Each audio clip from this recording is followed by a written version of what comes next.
സഹോദരങ്ങളെ, കർത്താവായ യേശുക്രിസ്തുവിൻ്റെ നാമത്തിൽ നിങ്ങളെ ഏവരെയും വീണ്ടും ഈ ബൈബിൾ സ്റ്റഡീസിലേക്ക് സ്വാഗതം ചെയ്യുന്നു. നമ്മൾ വെളിപ്പാട് പുസ്തകമാണ് കുറച്ച് ദിവസങ്ങളായി പഠിച്ചുകൊണ്ടിരിക്കുന്നത്. ഇന്നത്തെ ക്ലാസ്സിൽ വെളിപ്പാട് പുസ്തകത്തിൽ ദൈവം വെളിപ്പെടുത്തി തന്നിരിക്കുന്ന 3 പ്രധാന യുദ്ധങ്ങളെ പറ്റിയാണ് മനസ്സിലാക്കാൻ പോകുന്നത്. ഇതിൽ ഏതെങ്കിലും യുദ്ധം റാപ്ചറിന് മുൻപായി സംഭവിക്കുമോ എന്ന് ചോദിച്ചാൽ ഇല്ല എന്നാണ് ഉത്തരം. ചെറിയ യുദ്ധങ്ങൾ ഉണ്ടായേക്കാം.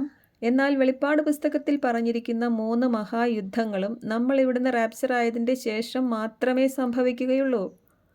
വെളിപ്പാട് പുസ്തകത്തിലൂടെ ദൈവം അറിയിച്ചു തന്നിരിക്കുന്നതും നടന്നു കഴിഞ്ഞതും നടന്നുകൊണ്ടിരിക്കുന്നതും ഇനി നടക്കാനിരിക്കുന്നതുമായ ഈ ചരിത്ര സംഭവങ്ങളുടെ ഒരു ടൈം ലൈൻ ചാർട്ടാണ് നിങ്ങൾ ഇപ്പോൾ സ്ക്രീനിൽ കണ്ടുകൊണ്ടിരിക്കുന്നത്. ഇതിൽ നമ്മളിപ്പോൾ ജീവിച്ചു കൊണ്ടിരിക്കുന്നത് ഇതിൻ്റെ 7 മുദ്രകൾ എന്ന ഹെഡിങ്ങിൻ്റെ താഴെയായി കാണുന്ന 6-ാം മുദ്രയിലെ റാപ്ചറിന് തൊട്ട് മുൻപായി കാണുന്ന 5-ാം മുദ്രയുടെ കാലത്താണ്. ഇതെങ്ങനെ മനസ്സിലാക്കാം എന്ന് ചോദിച്ചാൽ, അതിന് തൊട്ട് മുൻപുള്ള 4-ാം മുദ്രയിൽ പറഞ്ഞ യുദ്ധം, ക്ഷാമം, ഭൂകമ്പം, പകർച്ചവ്യാധികൾ, വന്യജീവികൾ എന്നിവയെക്കൊണ്ടുള്ള കൂട്ടമരണങ്ങൾ ലോകത്ത് പലയിടങ്ങളിലായി നടന്നു കഴിഞ്ഞു, പലതും നടന്നുകൊണ്ടിരിക്കുന്നുമുണ്ട്. അതോടൊപ്പം തന്നെ 5-ാം മുദ്രയിൽ പറഞ്ഞ ദൈവവചനത്തെ പ്രതിയുള്ള രക്തസാക്ഷി മരണങ്ങളും സുവിശേഷ തിരസ്കരണവും മുൻപത്തേക്കാൾ കൂടുതലായി ലോകത്ത് നടക്കുന്നുണ്ട്. പല രാജ്യങ്ങളിലും സുവിശേഷം പ്രസംഗിക്കുന്നവരെയും വിശ്വാസികളെയും നമ്മൾ വിചാരിക്കുന്നതിലും അപ്പുറമായി പീഡിപ്പിക്കുകയും കൊല്ലുകയും ചെയ്യുന്നുണ്ട്. ഇത് നമ്മൾ മനസ്സിലാക്കിയിരിക്കണം. പ്രവചനങ്ങൾ നേരത്തെ തന്നെ എഴുതി തന്നിരിക്കുന്നത് അത് നിറവേറുമ്പോൾ നമ്മൾ കണ്ട് മനസ്സിലാക്കേണ്ടതിനും സത്യം തിരിച്ചറിയേണ്ടതിനും അങ്ങനെ രക്ഷ പ്രാപിക്കേണ്ടതിനും രക്ഷയുടെ ദിനത്തിനായി നമ്മൾ ഒരുങ്ങിയിരിക്കേണ്ടതിനുമാണ്. ദൈവം തന്നിരിക്കുന്ന മുന്നറിയിപ്പുകളാണ് പ്രവചനങ്ങൾ. അതുകൊണ്ട് 4-ാം മുദ്രയിലെ സംഭവങ്ങളും 5-ാം മുദ്രയിലെ രക്തസാക്ഷി മരണങ്ങളും ഇന്ന് ലോകത്ത് നടന്നുകൊണ്ടിരിക്കുന്നുണ്ട് എന്ന് തിരിച്ചറിയുക. 5-ാം കാഹളത്തിലെ വെട്ടുകിളികളുടെ പീഡകൾ മുതൽ മാത്രമേ ഓരോന്നും എത്ര സമയത്തേക്കാണ് എന്ന് പറഞ്ഞിട്ടുള്ളൂ. അതായത് വെട്ടുകിളികളുടെ പീഡകൾ 5 മാസത്തേക്കാണെന്നും അതിനുശേഷം വരുന്ന യുദ്ധം 13 മാസത്തേക്കാണെന്നും അതിനുശേഷം വരുന്ന 2 സാക്ഷികൾക്ക് അനുവദിച്ച സമയം 3.5 വർഷത്തേക്കാണെന്നും അതിനുശേഷം സാത്താനെ ഭൂമിയിലേക്ക് വെട്ടിയിട്ട ശേഷം അവൻ ഒരുവൻ്റെ മേലായി ആൻറ്റി ക്രൈസ്റ്റായി വരുമ്പോൾ അവൻ അനുവദിച്ച സമയവും 3.5 വർഷത്തേക്കാണെന്നും വ്യക്തമായും കൃത്യമായും പറഞ്ഞിട്ടുണ്ട്. എന്നാൽ 5-ാം കാഹളത്തിന് മുൻപ് വരെയുള്ള കാര്യങ്ങൾക്ക് കൃത്യമായ സമയപരിധി പറഞ്ഞിട്ടില്ല. അതുകൊണ്ട് 4-ാം മുദ്ര തീർന്നോ, 5-ാം മുദ്ര എപ്പോഴാണ് പൊട്ടിയത് എന്നൊക്കെ ചോദിച്ചാൽ നമുക്ക് കൃത്യമായി പറയാൻ കഴിയുകയില്ല. എന്നാൽ അതിലെ പ്രശ്നങ്ങളാണ് ഇപ്പോൾ നടന്നുകൊണ്ടിരിക്കുന്നത് എന്ന് ലോകത്തിലേക്ക് നോക്കിയാൽ നമുക്ക് മനസ്സിലാക്കാം. അതിനാൽ യുദ്ധവും ക്ഷാമവും ഭൂകമ്പങ്ങളും പകർച്ചവ്യാധികളും എല്ലാം കണ്ടിന്യൂ ചെയ്യുന്ന കാര്യങ്ങളാണ് എന്ന് മനസ്സിലാക്കണം. അതായത് സുവിശേഷം റിജക്റ്റ് ചെയ്യുന്ന ലോകത്തോട് ദൈവം അയക്കുന്ന ന്യായവിധികൾ വർദ്ധിച്ചുകൊണ്ടേയിരിക്കുകയേ ഉള്ളൂ എന്ന് മനസ്സിലാക്കണം. അതായത് 5-ാം മുദ്രയിൽ രക്തസാക്ഷി മരണങ്ങൾ ഉണ്ടാകും എന്ന് പറഞ്ഞാൽ പിന്നെ 5-ാം മുദ്രയുടെ കാലത്തെ മറ്റു കാരണങ്ങളാൽ ഒന്നും മനുഷ്യർ മരിക്കുകയില്ല എന്നല്ല പറഞ്ഞതിൻ്റെ അർത്ഥം. 5-ാം മുദ്രയുടെ കാലത്തും യുദ്ധങ്ങളും ക്ഷാമങ്ങളും ഭൂകമ്പങ്ങളും പകർച്ചവ്യാധികളും എല്ലാം ഉണ്ടാകും. എന്നാൽ 5-ാം മുദ്രയിൽ ആണ് എണ്ണം തികഞ്ഞ റാപ്ചർ നടക്കുക എന്നാണ് പറഞ്ഞതിൻ്റെ അർത്ഥം. അതുകൊണ്ട് വളരെ സൂക്ഷ്മമായി വെളിപ്പാട് പുസ്തകം പഠിക്കണം, അല്ലെങ്കിൽ ഇതൊന്നും മനസ്സിലാവുകയില്ല.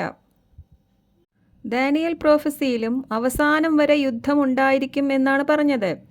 അതായത് അവരെ യഥാസ്ഥാനപ്പെടുത്തുന്നത് വരെ യുദ്ധങ്ങൾ ഉണ്ടായിരിക്കും. നാശം വിധിക്കപ്പെട്ടിരിക്കുന്നു എന്നും പറഞ്ഞിരിക്കുന്നു. അതായത് അവരെ റീസ്റ്റോർ ചെയ്യുന്നതുവരെയും ഭൂമിയിൽ ഇങ്ങനെ പല സംഭവങ്ങൾ ഉണ്ടായിക്കൊണ്ടിരിക്കും. അതിൻ്റെ ഒടുവിലാണ് പറഞ്ഞത് ഒരാഴ്ചത്തേക്ക് അവൻ പലരുമായി ശക്തമായ ഉടമ്പടി ഉണ്ടാക്കുമെന്ന്. അപ്പോൾ നമ്മൾ മനസ്സിലാക്കേണ്ടത് അവരുടെ തിരസ്കാരം മൂലം അവരുടെ പ്രോഗ്രാമിന് കാലതാമസമാണ് വന്നിരിക്കുന്നത്. അതായത് കാനാൻ ദേശത്തിൻ്റെ അടുത്തെത്തിയപ്പോൾ അവിശ്വസിച്ചതിൻ്റെ പേരിൽ ഉടനെ കാനാൻ ദേശത്തേക്ക് പ്രവേശിക്കേണ്ടിയിരുന്ന അവർക്ക് വീണ്ടും 40 കൊല്ലം മരുഭൂമിയിൽ അലയേണ്ടി വന്നു. അതുപോലെ ദൈവപുത്രൻ വന്നപ്പോൾ അവിശ്വസിക്കുകയും ദൈവപുത്രന്റെ കാൽവരി യാഗത്തെ പുച്ഛിച്ച് തള്ളുകയും അത് പ്രസംഗിച്ച് സ്തേഫാനോസിനെ കല്ലെറിഞ്ഞ് കൊല്ലുകയും ചെയ്തപ്പോൾ ഇപ്പോൾ അവരുടെ പ്രോഗ്രാമിന് 40 വർഷമല്ല 40 ജൂബിലി വർഷങ്ങളാണ് കാലതാമസം വന്നത്. 40 ജൂബിലി വർഷങ്ങൾ എന്ന് പറഞ്ഞാൽ 2000 വർഷങ്ങളാണ് ഇപ്പോൾ അവർക്ക് അലയേണ്ടി വന്നിരിക്കുന്നത്.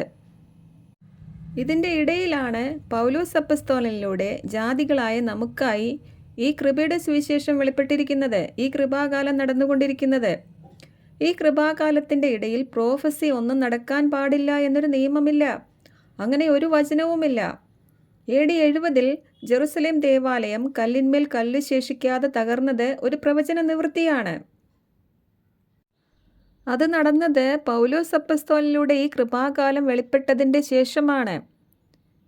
ഇപ്പോൾ അതിൻ്റെ ശേഷം 2000 വർഷങ്ങൾ പിന്നിടുമ്പോൾ അവരുടെ ഈറ്റുനോവ് ആരംഭിക്കാൻ ഇനി അധിക സമയമില്ല എന്ന് ലോക സംഭവങ്ങൾ നോക്കിയാൽ മനസ്സിലാകും.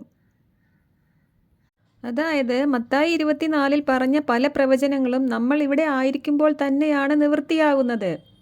എന്നാൽ അവരുടെ 70th വീക്കിൽ അല്ലെങ്കിൽ അവരുടെ അവസാനത്തെ ആ 7 വർഷത്തെ മഹോപദ്രവ കാലത്തിൽ മാത്രമാണ് നമ്മൾ ഇവിടെ ഇല്ലാതിരിക്കുക. അതിനു മുൻപുള്ള പല പ്രവചനങ്ങളും ഇപ്പോൾ നടന്നുകൊണ്ടിരിക്കുകയാണ്. ഈ പ്രവചന നിവൃത്തികൾ എല്ലാം കണ്ട് റാപ്ചർ ഏറ്റവും അടുത്തിരിക്കുന്നു എന്ന് മനസ്സിലാക്കാൻ ഭാഗ്യം ലഭിച്ച ഒരു കാലഘട്ടത്തിലാണ് നമ്മൾ ജീവിച്ചുകൊണ്ടിരിക്കുന്നത്. അതുകൊണ്ട് മിസ്റ്ററുടെ ഇടയിൽ പ്രോഫസി നടക്കാൻ പാടില്ല എന്നൊരു നിയമം ഇല്ലെന്നും യോഹന്നാൻ നമ്മളെ കാണാൻ പാടില്ല എന്നൊരു നിയമം ഇല്ലെന്നും മനസ്സിലാക്കുക. ഇതെല്ലാം ദൈവത്തിൻ്റെ ഓരോ രക്ഷാകര പദ്ധതികളാണ്. 1-ാം നൂറ്റാണ്ടിൽ ഇത് രണ്ടും ഒരേ സമയം പ്രസംഗിച്ച കുറേ സമയമുണ്ടായിരുന്നു. 12 അപ്പൊസ്തലന്മാർ അപ്പുറത്ത് ദൈവരാജ്യം വരാൻ പോകുന്നു, ഇത് ജോയേൽ പ്രവാചകൻ പറഞ്ഞതാണ് എന്ന് പറഞ്ഞ് കർത്താവിൻ്റെ ഭയാനകമായ ആ ദിവസങ്ങൾ വരാൻ പോകുന്നു, മാനസാന്തരപ്പെടുവിൻ, യേശു ക്രിസ്തുവിൽ വിശ്വസിച്ച് സ്നാനം സ്വീകരിച്ച് രക്ഷ പ്രാപിക്കുക എന്ന് പ്രസംഗിച്ചു കൊണ്ടിരിക്കുകയാണ്. എന്നാൽ പൗലോസ് അപ്പസ്തോലൻ ഇപ്പുറത്ത് എനിക്കൊരു മർമ്മം വെളിപ്പെട്ട് കിട്ടിയിരിക്കുന്നു, വിജാതീയരായ നിങ്ങൾക്ക് വേണ്ടി ഒരു ദൈവകൃപയുടെ വ്യവസ്ഥ ദൈവം എന്നെ ഭരമേൽപ്പിച്ചിരിക്കുന്നു. വെളിപ്പാട് വഴിയാണ് ഈ രഹസ്യം എനിക്ക് വെളിവായത്. എനിക്ക് നൽകപ്പെട്ട ദൈവകൃപയനുസരിച്ച് ഒരു വിദഗ്ധ ശില്പിയെപ്പോലെ ഞാൻ ഇതിന് അടിസ്ഥാനമിട്ടു എന്ന് പറഞ്ഞ് വിജാതീയർക്കായി പൗലോസ് അപ്പസ്തോലൻ പുതിയൊരു കൃപാകാലത്തിന് അടിസ്ഥാനമിടുകയായിരുന്നു. അവരുടെ പ്രോഗ്രാമിൻ്റെ ഇടയിൽ തന്നെയാണ് പൗലോസ് അപ്പസ്തോലൻ ഈ അടിസ്ഥാനം ഇട്ടതും ഈ അടിസ്ഥാനത്തിന്മേൽ ഇപ്പോൾ നമ്മൾ പണിതുയർത്തപ്പെടുന്നതും. ഇനി മറ്റൊരു കാര്യം കൂടി മനസ്സിലാക്കുക. ഇന്ന് ഇസ്രയേലിൽ വീണ്ടും യഹൂദരിൽ പലരും ദൈവരാജ്യ പ്രസംഗം ആരംഭിച്ചിട്ടുണ്ട്. അതായത് 1-ാം നൂറ്റാണ്ടിലെ പോലെ തന്നെ ഒരു ട്രാൻസിഷൻ പീരീഡിലാണ് ഇപ്പോൾ നമ്മൾ ജീവിച്ചു കൊണ്ടിരിക്കുന്നത്. അതായത് വിജാതീയർ ഈ രക്ഷ തിരസ്കരിച്ചു കൊണ്ടിരിക്കുകയാണ്. എന്നാൽ യഹൂദരിലെ പലരും അവരുടെ മെശിഹായെ തിരിച്ചറിഞ്ഞുകൊണ്ടും ഇരിക്കുകയാണ്. രക്ഷ ഇവിടെ നിന്നും പോകാൻ നേരമായി, നമുക്കിവിടെ നിന്ന് പോകാനും നേരമായി എന്നാണ് അർത്ഥം. അതായത് യഹൂദരുടെ തിരസ്കാരം മൂലം അവരുടെ ദൈവരാജ്യ സ്ഥാപനത്തിന് കാലതാമസം നേരിട്ടു. അതിൻ്റെ ഇടയിലാണ് നമ്മൾ ഇവിടുന്ന് സ്വർഗത്തിലേക്ക് പോകുന്ന ഈ മിസ്റ്ററി ഗോസ്പൽ, അതായത് മർമ്മമായി ദൈവത്തിൻ്റെ ഹൃദയത്തിൽ യുഗങ്ങളോളം നിഗൂഢമായിരുന്ന ഈ മർമ്മത്തിൻ്റെ വെളിപ്പാട് പൗലോസ് അപ്പസ്തോലനിലൂടെ വെളിപ്പെട്ടത്. ഇനി നമ്മളുടെ പൂർണ്ണസംഖ്യ 5-ാം മുദ്രയിലെ രക്തസാക്ഷി മരണങ്ങളോടെ തികഞ്ഞ് 6-ാം മുദ്രയിൽ നമ്മൾ ഇവിടുന്ന് റാപ്ചർ ആയതിൻ്റെ ശേഷം മാത്രമേ അവരുടെ ദൈവരാജ്യ പദ്ധതി ദൈവം പരിഗണിക്കുകയുള്ളൂ. എന്നാൽ അതിനു മുൻപ് നടക്കേണ്ട പല പ്രവചനങ്ങളും ഇതിൻ്റെ ഇടയിൽ നടന്നുകൊണ്ടിരിക്കുന്നുണ്ട്. 6-ാം മുദ്രയിൽ റാപ്ചർ നടന്നതിൻ്റെ ഉടനെ തന്നെ അവരിലെ ഓരോ ഗോത്രത്തിൽ നിന്നും 144,000 പേരെ മുദ്രയിട്ടുകൊണ്ട് 7-ാം മുദ്രയിൽ അവരുടെ പ്രോഗ്രാം വീണ്ടും പുനരാരംഭിക്കും. അതിനുള്ള 144,000 പേരാണ് അവിടെ ഇപ്പോൾ റെഡിയായിക്കൊണ്ടിരിക്കുന്നത്. അനേകം ചെറുപ്പക്കാർ ഇപ്പോൾ അവിടെ ദൈവരാജ്യം പ്രസംഗിച്ച് തുടങ്ങിയിട്ടുണ്ട് എന്ന് തിരിച്ചറിയുക. ഈ സംഭവങ്ങളെല്ലാം കാണിക്കുന്നത് റാപ്ചർ ഏറ്റവും അടുത്തെത്തിയിരിക്കുന്നു എന്നാണ്. ഇക്കാര്യങ്ങളൊക്കെ മുൻപുള്ള പല ക്ലാസ്സുകളിലായി വിശദീകരിച്ചിട്ടുണ്ട്. അത് കണ്ടിട്ടില്ലാത്തവരുണ്ടെങ്കിൽ എല്ലാ ക്ലാസ്സുകളും കാണുക. എന്നാലേ ഇപ്പോൾ പറയുന്ന ഇക്കാര്യങ്ങൾ പൂർണ്ണമായി നിങ്ങൾക്ക് ഗ്രഹിക്കാൻ കഴിയുകയുള്ളൂ. അതുകൊണ്ട് മനസ്സിലാക്കുക, കർത്താവിൻ്റെ വരവിൻ്റെയും യുഗാവസാനത്തിൻ്റെയും അടയാളമായി കർത്താവ് പറഞ്ഞ പല കാര്യങ്ങളും ഇതിൻ്റെ ഇടയിൽ നടക്കുന്നുണ്ട്. ഈ കാണുന്ന യുദ്ധങ്ങളും ക്ഷാമങ്ങളും ഭൂകമ്പങ്ങളും പകർച്ചവ്യാധികളും യുദ്ധശ്രുതികളും എല്ലാം ഇതിൽ പെടും. കൃപാകാലത്തിന് ഒരു കുഴപ്പവുമില്ല എന്ന് എവിടെയും പറഞ്ഞിട്ടില്ല. കൃപാകാലത്തിലല്ലേ ഇതെല്ലാം നടന്നുകൊണ്ടിരിക്കുന്നത്, ഇതെല്ലാം കാണുന്നില്ലേ? എന്നാൽ യഹൂദർക്ക് സ്പെസിഫിക്കായി പറഞ്ഞിട്ടുള്ള യാക്കോബിൻ്റെ കഷ്ടകാലത്തിൽ, അഥവാ 7 വർഷത്തെ അവരുടെ ആ മഹോപദ്രവ കാലത്തിൽ നമ്മൾ ഇവിടെ ഉണ്ടായിരിക്കുകയില്ല. അതായത് അവർക്ക് വരാനിരിക്കുന്ന 7 വർഷത്തെ ആ മഹോപദ്രവ കാലവും തുടർന്നു വരാനിരുന്ന ദൈവരാജ്യ സ്ഥാപനത്തിനും കാലതാമസമാണ് വന്നിരിക്കുന്നത്. അതായത് ഉടനെ നടക്കേണ്ടിയിരുന്നത് 2000 വർഷങ്ങൾക്കപ്പുറത്തേക്ക് നീട്ടി. അതുകൊണ്ട് കർത്താവ് പറഞ്ഞ പ്രവചനങ്ങളെല്ലാം 2000 വർഷങ്ങൾ കൊണ്ടാണ് നിറവേറുന്നത്. അല്ലാതെ മത്തായി 24-ലും വെളിപ്പാട് പുസ്തകത്തിൻ്റെ 1-ാം മുദ്ര മുതലും പറഞ്ഞിരിക്കുന്ന കാര്യങ്ങളെല്ലാം കൂടെ 7 വർഷം കൊണ്ട് ഒറ്റയടിക്ക് നടക്കുകയല്ല ചെയ്യുന്നത്. അതുകൊണ്ട് കൃപാകാലത്തിൽ ഒരു പ്രോഫസിയും നടക്കില്ല എന്ന് തെറ്റിദ്ധരിക്കരുത്. റൈറ്റ് ഡിവിഷൻ ഹൈപ്പറായി പോയതുകൊണ്ടാണ് ചിലരൊക്കെ ഇങ്ങനെ പഠിപ്പിക്കുന്നത്. അതുകൊണ്ട് മനസ്സിലാക്കുക, 6 വരെയുള്ള മുദ്രകളിലെ പ്രശ്നങ്ങൾ നമ്മൾ ഇവിടെ ആയിരിക്കുമ്പോൾ തന്നെയാണ് നടക്കുന്നത്. ഇതെല്ലാം കൺമുന്നിൽ കണ്ടുകൊണ്ടിരിക്കുകയല്ലേ? എന്നിട്ടും മനസ്സിലാകുന്നില്ലേ? അവർക്കുണ്ടാകാൻ പോകുന്ന ഈറ്റുനോവിൻ്റെ ആരംഭമായ യുദ്ധങ്ങളും യുദ്ധശ്രുതികളും, ജനം ജനത്തിനെതിരായി തിരിയുന്നതും രാജ്യം രാജ്യത്തിനെതിരായി തിരിയുന്നതും എല്ലാം നമ്മളിപ്പോൾ കണ്ടുകൊണ്ടിരിക്കുകയാണ്. അവരുടെ ഈറ്റുനോവിൻ്റെ ലക്ഷണങ്ങൾ കണ്ടു തുടങ്ങിയെങ്കിൽ നമ്മുടെ പ്രത്യാശയായ റാപ്ചർ അതിലേറെ അടുത്തെത്തിയിരിക്കുന്നു എന്നാണ് നമ്മൾ മനസ്സിലാക്കേണ്ടത്. അതായത് മത്തായി 24-ൽ കർത്താവ് തൻ്റെ സെക്കൻഡ് കമ്മിങ്ങിൻ്റെ ലക്ഷണങ്ങളാണ് പറഞ്ഞത്. എന്നാൽ അതിനിടയിൽ അവരുടെ തിരസ്കാരം മൂലം വിജാതീയരായി നമുക്കായി ഈ കൃപാകാലം പൗലോസിലൂടെ വെളിപ്പെട്ടതിനാൽ അവരുടെ പദ്ധതിക്ക് 2000 വർഷത്തേക്ക് കാലതാമസം വന്നിരിക്കുന്നു. 2000 വർഷത്തേക്ക് അത് നീണ്ടുപോയിരിക്കുകയാണ്. ക്രോധകാലം വരും മുമ്പായി അവരിലെ പലർക്കും കൂടി രക്ഷിക്കപ്പെടേണ്ടതിന് ദൈവം അവരോടും കൂടെയാണ് ഈ കൃപ കാണിച്ചിരിക്കുന്നത്. ക്രോധകാലമാണ് ദൈവം നീട്ടിവെച്ചിരിക്കുന്നത്. ദൈവത്തിൻ്റെ ദീർഘക്ഷമയുടെ കാലമാണിത്.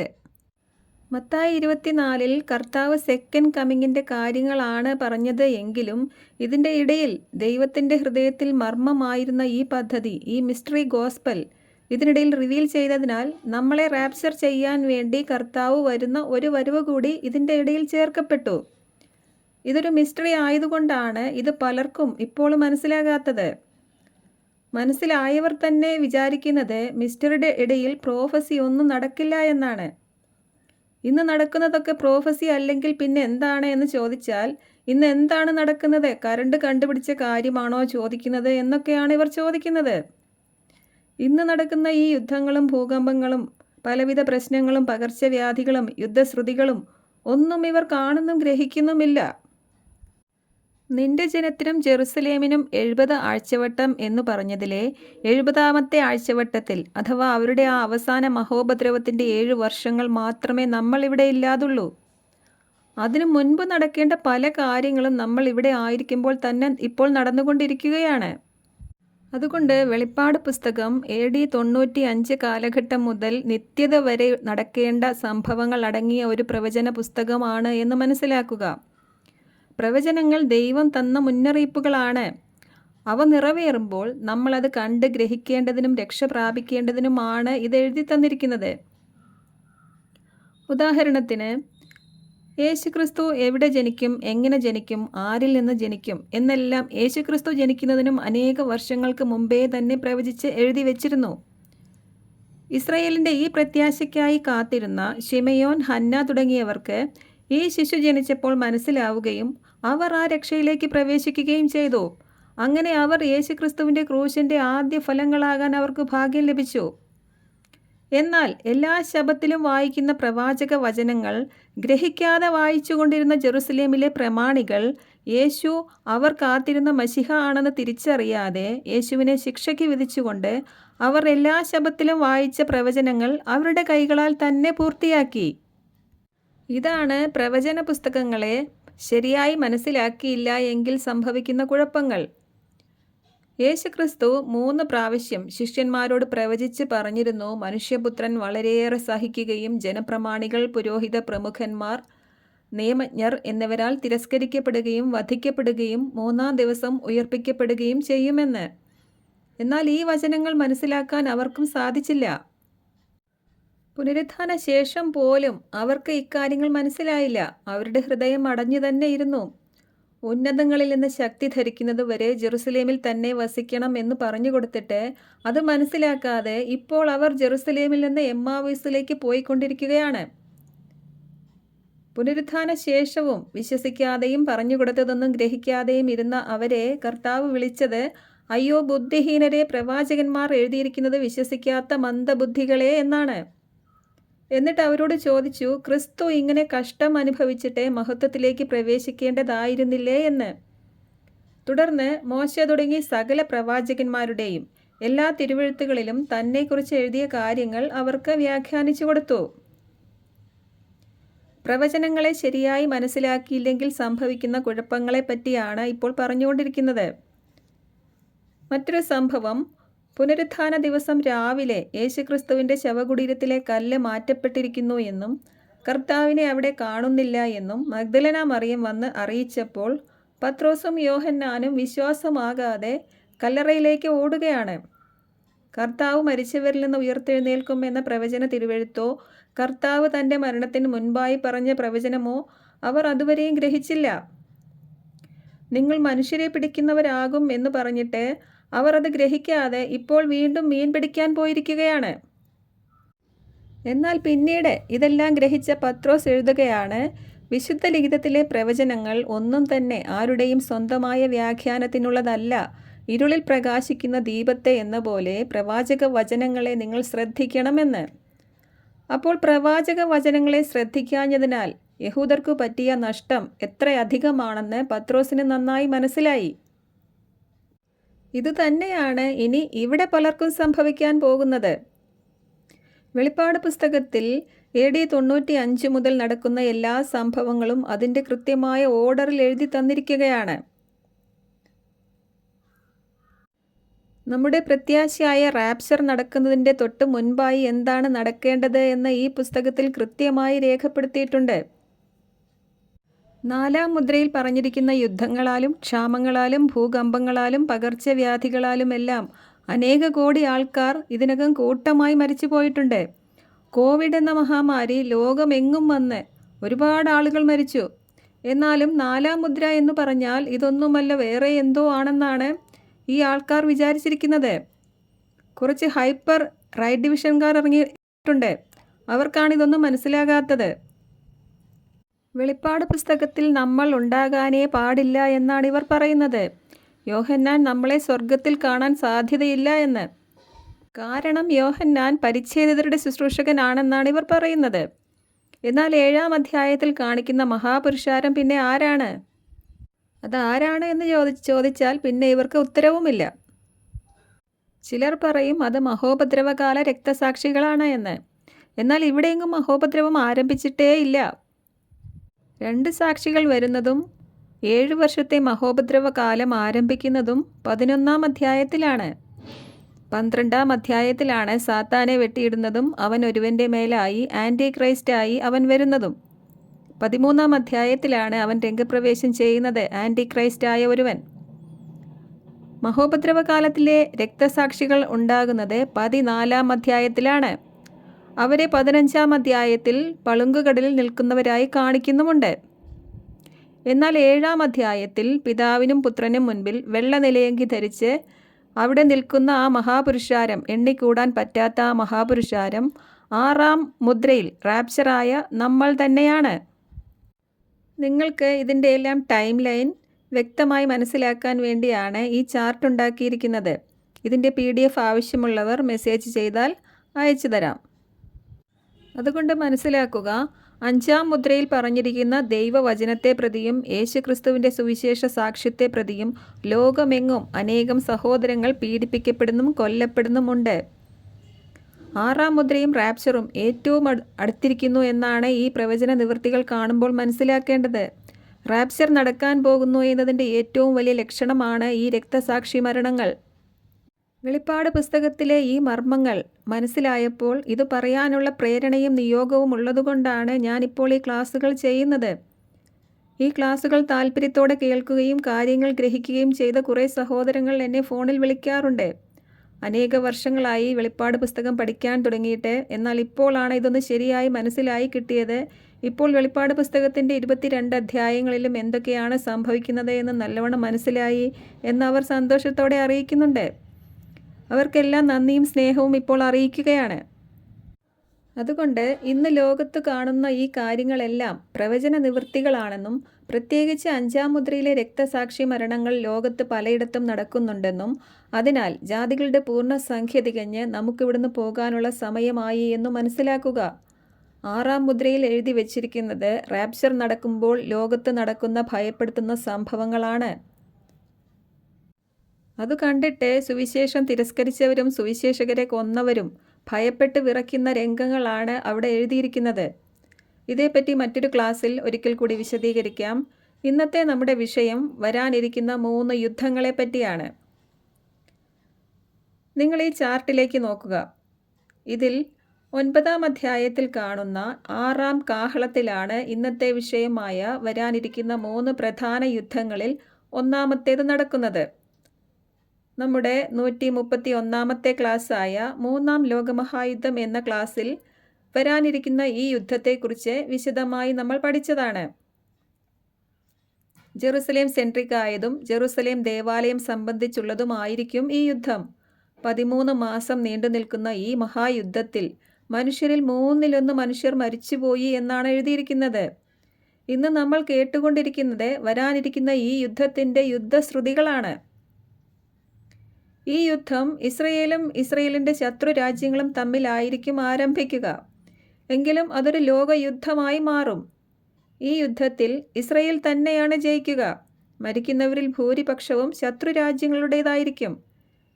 ഇസ്രയേൽ ഈ യുദ്ധത്തിൽ ജയിക്കുന്നത് കൊണ്ടാണ് ഇതിൻ്റെ പിന്നാലെ അവർ ജെറുസലേം ദേവാലയം പണിയുന്നത്. ഈ യുദ്ധത്തിൽ ഇന്ന് ജെറുസലേം ടെമ്പിൾ മൗണ്ടിലുള്ള എല്ലാ മഹാപർവ്വതങ്ങളും അവിടെ നിന്ന് നീങ്ങിപ്പോകും. അവർ അത് തകർത്ത് കളയും. സഖറിയ പ്രവചന പുസ്തകത്തിൽ ഒരു വാക്യമുണ്ട്. സൈന്യങ്ങളുടെ കർത്താവ് അരുളിച്ചെയ്യുന്നു, മഹാപർവ്വതമേ നീ എന്താണ്? നീ സമതലമാകും. അവസാനത്തെ കല്ല് വെച്ച് കഴിയുമ്പോൾ ജനം എത്ര മനോഹരം എന്ന് ആർപ്പ് വിളിക്കും. സൈന്യങ്ങളുടെ കർത്താവ് ഇത് ചെയ്തിരിക്കുന്നു എന്ന് അപ്പോൾ നീ അറിയും. ഈ വചനം പോലെ തന്നെ ഈ യുദ്ധത്തിൽ ഇന്ന് അവിടെയുള്ള പർവ്വതങ്ങൾ നിരപ്പാകും. Temple mount സമതലമാകും. അവർ അവിടെ ദേവാലയം പണിയുകയും ചെയ്യും. അല്ലാതെ അതിൻ്റെ ഇടയിലൂടെ അഡ്ജസ്റ്റ് ചെയ്ത് സ്ഥലമുണ്ടാക്കി ജെറുസലേം ദേവാലയം പണിയുന്നതായി ബൈബിളിൽ ഇല്ല. 10-ാം അധ്യായത്തിൽ ശക്തനായ ദൂതൻ നിവർത്തിയ ഗ്രന്ഥച്ചുരുളുമായി വന്ന് ഈ ദേവാലയം നിർമ്മിക്കാൻ കൽപ്പിച്ച ശേഷം 11-ാം അധ്യായത്തിൻ്റെ 1-ാം വാക്യം ആരംഭിക്കുന്നത്, നീ എഴുന്നേറ്റ് ദൈവത്തിൻ്റെ ആലയത്തെ അളക്കുക, ദേവാലയ മുറ്റം അളക്കേണ്ട എന്ന് പറഞ്ഞുകൊണ്ടാണ്. ഈ വാക്യത്തിൽ നിന്നും അപ്പോൾ അവിടെ ദേവാലയവും മുറ്റവും മാത്രമേ ഉള്ളൂ എന്ന് വ്യക്തമാണ്. ഇന്ന് അസാധ്യം എന്ന് തോന്നുന്ന ഇക്കാര്യം അന്ന് സ്വർഗത്തിലെ ദൈവം സാധ്യമാക്കും. വെളിപ്പാട് പുസ്തകത്തിൻ്റെ 10-ാം അധ്യായത്തിലാണ് ഈ ദേവാലയ നിർമ്മാണത്തിൻ്റെ വിവരണങ്ങൾ എഴുതിയിരിക്കുന്നത്. അവിടെ കരയിലും കടലിലും നിലയുറപ്പിച്ച ശക്തനും മേഘാവൃതനുമായ ദൂതൻ സിംഹഗർജനം പോലെ 7 ഇടിനാദം മുഴങ്ങി അത്യുന്നത ദൈവത്തിൻ്റെ നാമത്തിൽ ആണയിട്ടു, ഇനി കാലതാമസമില്ല. ഈ വർണ്ണനകളൊക്കെയും എത്ര ശക്തമാണോ അത്രയ്ക്കും ശക്തമായും 7 ഇടിനാദം പോലെയും ജെറുസലേം ടെമ്പിൾ ഈ യുദ്ധത്തിന് ശേഷം അവിടെ പെട്ടെന്ന് തന്നെ പണിയപ്പെടും. 7 എന്ന നമ്പർ എല്ലാം യഹൂദരുമായി പ്രത്യേകം ബന്ധപ്പെട്ട കാര്യങ്ങളാണെന്ന് മുൻപുള്ള ക്ലാസ്സുകളിൽ പറഞ്ഞത് ഓർക്കുക.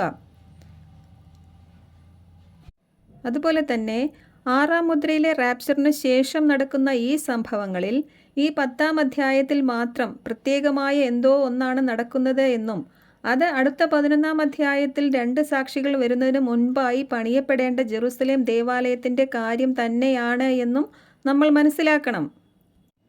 ഈ പുസ്തകത്തിലെ കാര്യങ്ങൾ മനസ്സിലാക്കാൻ, ഈ പുസ്തകത്തിലെ പ്രവചനങ്ങൾ മനസ്സിലാക്കാൻ കോണ്ടെക്സ്റ്റും ടോട്ടാലിറ്റിയും മാത്രം നോക്കിയാൽ പോരാ. ദൈവം ഇത് മനസ്സിലാക്കി തരുക തന്നെ വേണം. അല്ലെങ്കിൽ ടോട്ടൽ വരുമ്പോഴേക്കും ടാലിയാവുകയില്ല. 1-ാം മുദ്രയിലെ ആൻറ്റി ക്രൈസ്റ്റ് വന്നാൽ അതിനു മുന്നേ 2 സാക്ഷികൾ വരണ്ടേ? അതിനു മുൻപ് ദേവാലയം വരണ്ടേ എന്നൊക്കെ ചോദിക്കുമ്പോൾ 1-ാം മുദ്രയിലെ ആൻറ്റി ക്രൈസ്റ്റ് ആണ് എന്ന് പറയുന്നവർക്ക് ഉത്തരമില്ലാതാകും. അതുകൊണ്ട് ഈ പുസ്തകം കൃത്യമായ ഓർഡറിലാണ് നടക്കുന്നത് എന്ന് മനസ്സിലാക്കുക. അതുകൊണ്ടാണ് 1, 2, 3 എന്ന് എണ്ണി പറഞ്ഞുകൊണ്ട് ഓരോന്നും ചെയ്യുന്നത്. അതുകൊണ്ട് ഈ പുസ്തകത്തെ ശരിയായി പഠിക്കുക, ശരിയായി പഠിപ്പിക്കുക. എന്നാലേ ലജ്ജിപ്പാൻ സംഗതിയില്ലാത്ത വേലക്കാരനായി ദൈവത്തിൻ്റെ മുൻപിൽ നിൽക്കാൻ കഴിയുകയുള്ളൂ. ഇനി രണ്ടാമത്തെ യുദ്ധം എപ്പോഴാണ് നടക്കുന്നത് എന്ന് നോക്കാം. നിങ്ങൾ ഈ ചാർട്ടിൻ്റെ 7 കലശങ്ങൾ എന്ന ഹെഡിങ്ങിൻ്റെ താഴെയായി കാണുന്ന 6-ാം കലശത്തിലേക്ക് നോക്കുക. ഈ 6-ാം കലശം ഒഴിക്കുമ്പോൾ ഭൂരാജാക്കന്മാരും അവരുടെ സൈന്യവും എല്ലാം ഹർമഗദ്ദോൻ എന്ന സ്ഥലത്ത് ദൈവത്തിനെതിരായി യുദ്ധം ചെയ്യാൻ ഒന്നിച്ചു കൂടി വരികയാണ്. അതിനുള്ള കളമെല്ലാം അന്നൊരുങ്ങും. സർപ്പവും മൃഗവും കള്ളപ്രവാചകനും അടയാളങ്ങൾ കാണിച്ച് ലോകമെമ്പാടുമുള്ള ഭൂരാജാക്കന്മാരെയും അവരുടെ സൈന്യങ്ങളെയും അവിടെ എത്തിക്കും. ഇന്ന് പ്രസംഗിക്കുന്ന ഈ സത്യസുവിശേഷം കേൾക്കാതെയും സത്യത്തെ സ്നേഹിച്ച് സ്വീകരിക്കാതെയും ഇരിക്കുന്ന എല്ലാവരും അന്ന് അവൻ്റെ കെണികളിൽ വീണ് ദൈവത്തിനെതിരെ തിരിഞ്ഞ് ഹർമഗദ്ദോനിൽ കൂടി വരും. രാജാധിരാജാവായ ക്രിസ്തുവും ഭൂമിയിലെ രാജാക്കന്മാരും തമ്മിലാണ് ഈ യുദ്ധം നടക്കാൻ പോകുന്നത്.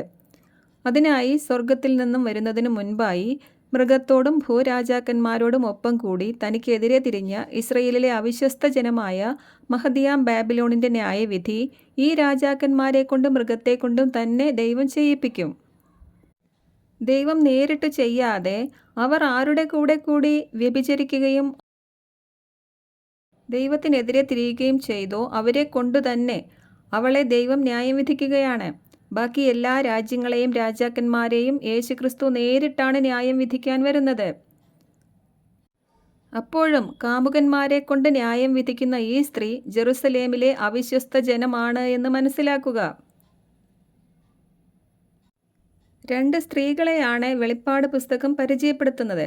ഒന്ന്, അവസാന മുന്നറിയിപ്പുകൾ കേട്ട് വിശ്വസിച്ച് രക്ഷയിലേക്ക് വന്ന് ക്രിസ്തുവിൻ്റെ മണവാട്ടിയായവൾ.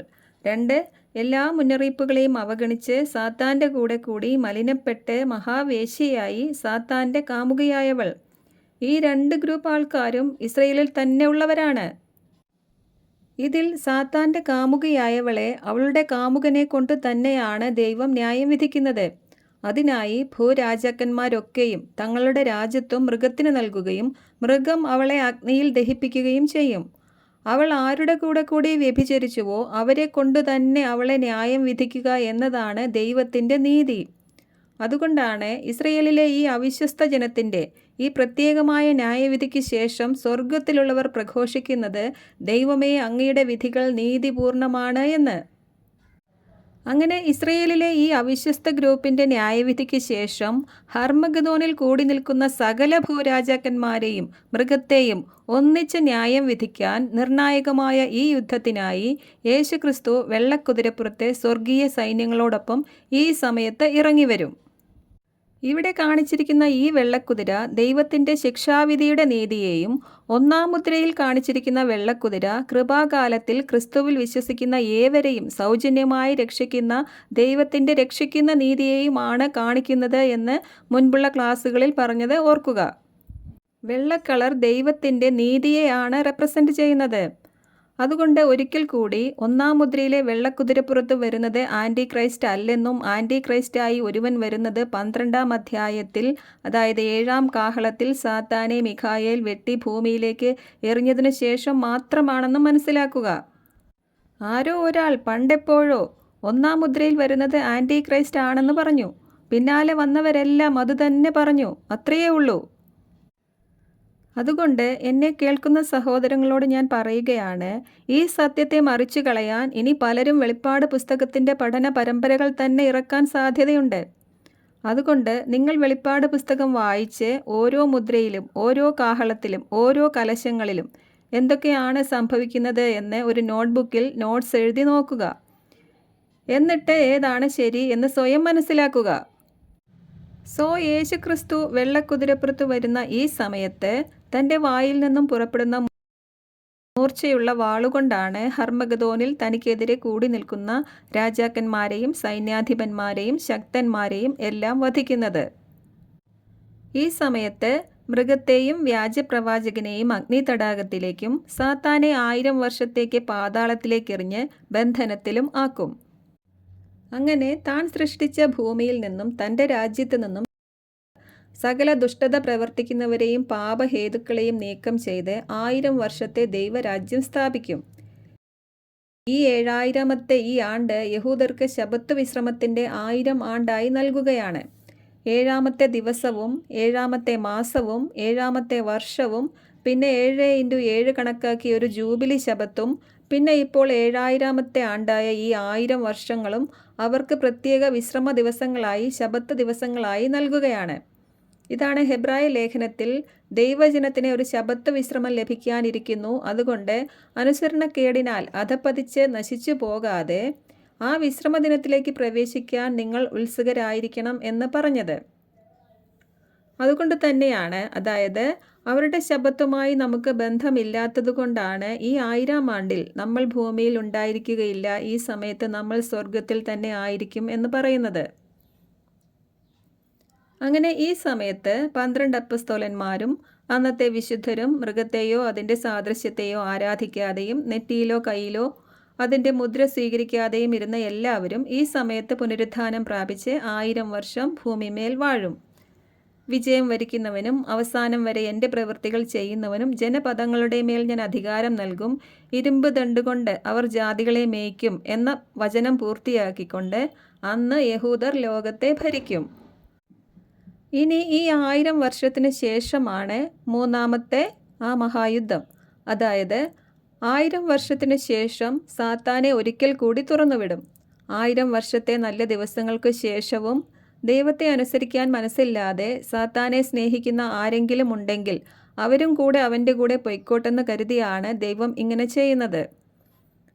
ഗോഗ് മാഗോഗ് എന്നിങ്ങനെ അനേകം പേർ അന്ന് വീണ്ടും ജെറുസലേമിനെതിരെ വരും എന്ന് എഴുതിയിരിക്കുന്നു.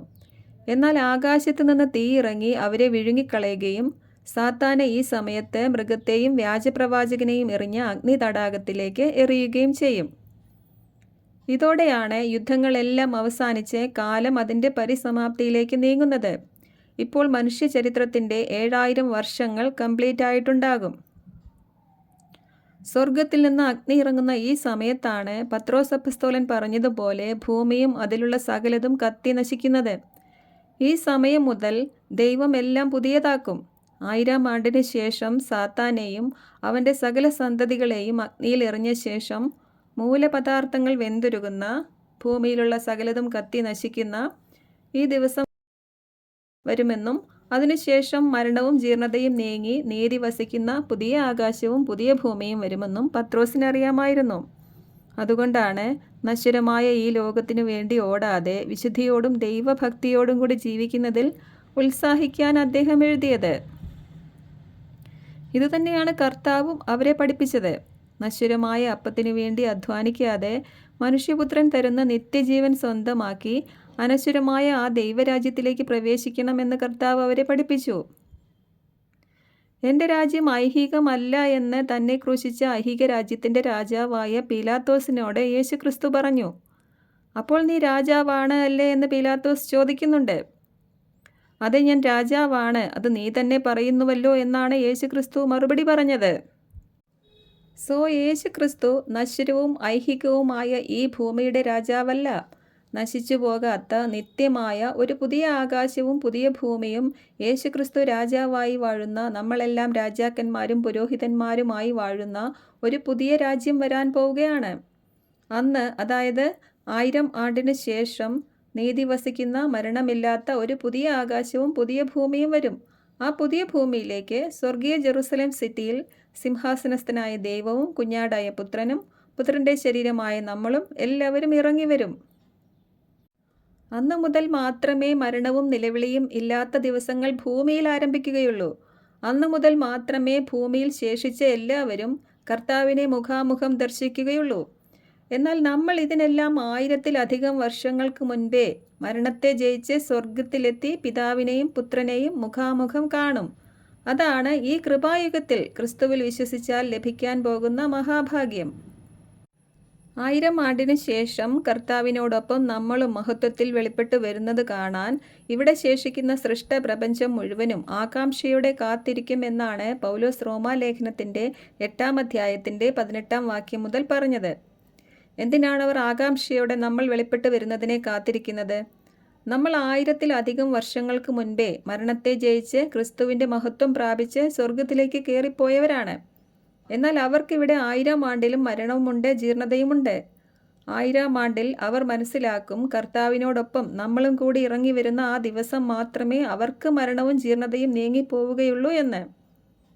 അതുകൊണ്ട് നമ്മൾ ഇന്ന് കർത്താവിനെ കാത്തിരിക്കുന്നത് പോലെ അന്ന് അവർ കർത്താവിൻ്റെ ശരീരമായി നമ്മളും കൂടി ഇറങ്ങി വരുന്ന ആ ദിവസത്തിനായി കാത്തിരിക്കും. അങ്ങനെയാണ് ദൈവം നമ്മളെ മഹത്വപ്പെടുത്താൻ പോകുന്നത്. അതുകൊണ്ടാണ് പൗലോസ് പറഞ്ഞത്, നമുക്ക് വെളിപ്പെടാനിരിക്കുന്ന മഹത്വത്തോട് തുലനം ചെയ്യുമ്പോൾ ഇന്നത്തെ കഷ്ടതകൾ നിസ്സാരമാണ് എന്ന്. ഈ വിഷയം മറ്റൊരു ക്ലാസ്സിൽ നമുക്ക് ഡീറ്റെയിൽ ആയി പഠിക്കാം. ഇന്ന് റാപ്ചറിന് ശേഷം വരാനിരിക്കുന്ന 3 യുദ്ധങ്ങളെ പറ്റിയാണ് നമ്മൾ പഠിച്ചത്. വരാനിരിക്കുന്ന ഈ യുദ്ധങ്ങളുടെ ആദ്യത്തെ യുദ്ധത്തിൻ്റെ യുദ്ധശ്രുതികൾ ഇപ്പോളേ കേട്ടുകൊണ്ടിരിക്കുന്നതിനാൽ നമ്മുടെ വിമോചനം സമീപിച്ചിരിക്കുന്നു എന്ന് മനസ്സിലാക്കുക. ഈ യുദ്ധങ്ങൾക്കെല്ലാം മുൻപ് ക്രിസ്തുവിൻ്റെ മഹത്വമുള്ള ശരീരം പോലെ രൂപാന്തരപ്പെട്ട് മഹത്വീകരിക്കപ്പെട്ട് തേജസ്കരിക്കപ്പെട്ടവരായി ഇവിടുന്ന് പോകാൻ എല്ലാവരും ഒരുക്കമുള്ളവരായിരിക്കുക. നമ്മുടെ മഹത്വകരമായ ആ പ്രത്യാശയുടെ ദിവസം അടുത്തടുത്ത് വരികയാണ്. നിങ്ങളുടെ അഭിപ്രായങ്ങളും സംശയങ്ങളും കമൻസായി എഴുതുക. മറുപടി തരുന്നതാണ്. ഇനി മറ്റൊരു വിഷയവുമായി വീണ്ടും കാണാം. ദൈവം ഏവരെയും അനുഗ്രഹിക്കട്ടെ. ആമേൻ.